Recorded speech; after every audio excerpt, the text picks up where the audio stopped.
Madam. సరే, వాళ్ళు తెలియకుండా వెళ్ళి అభిమానంతో ఏదో చేయాలన్నటువంటి ఒక ఆతృత, జగన్మోహన్ రెడ్డి గారిని చూడాలన్నటువంటి ఒక ఆకాంక్షతోటి వాళ్ళు మేబీ అలా చేసి ఉండొచ్చు.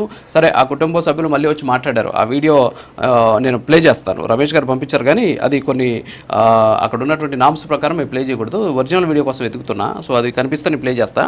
పీసార్ ఒక్కసారి ఇందాక నేను ఒక విజువల్ పంపించాను, అది ఒకసారి ప్లే చేయండి. అది చూశాక కృష్ణవేణి గారు మీరు రియాక్ట్ అయ్యారు, ఒకసారి అది చూపించండి.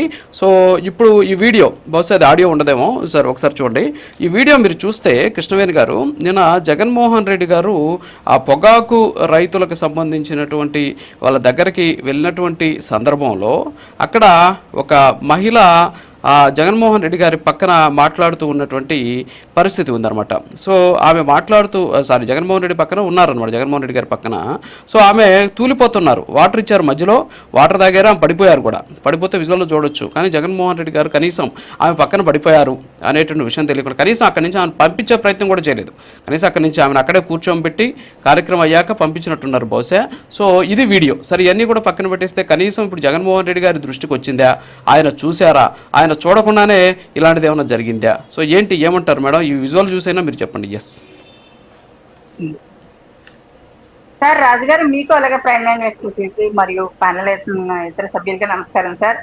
జగన్మోహన్ రెడ్డి గారు వచ్చారు అంటే కనుక ఏదో ఒక సంచలనం జరిగిపోతుంది రాష్ట్రంలో అన్నదానికి క్లియర్ గా అర్థమవుతుంది సార్. సంచలనం ఏం కాదు, కానీ న్యూసెన్స్ ఒకటి క్రియేట్ చేసి వెళ్ళిపోతాడు అన్నది క్లియర్ గా అర్థమవుతుంది. అంటే అక్కడ ఒక విజువల్ నేను కూడా చూశాను.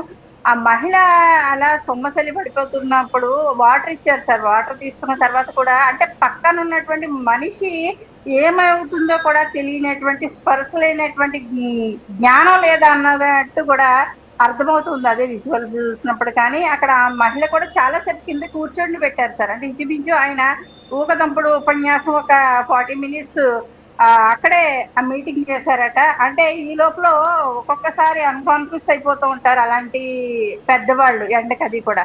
కనీసం మినిమం పక్కన మనిషికి ఏం జరుగుతుందో కూడా పట్టించుకోలేనటువంటి పరిస్థితుల్లో జగన్మోహన్ రెడ్డి గారు ఉన్నారంటే ఆయన మానసిక రుగ్మత అనుకోవాలా, లేకపోతే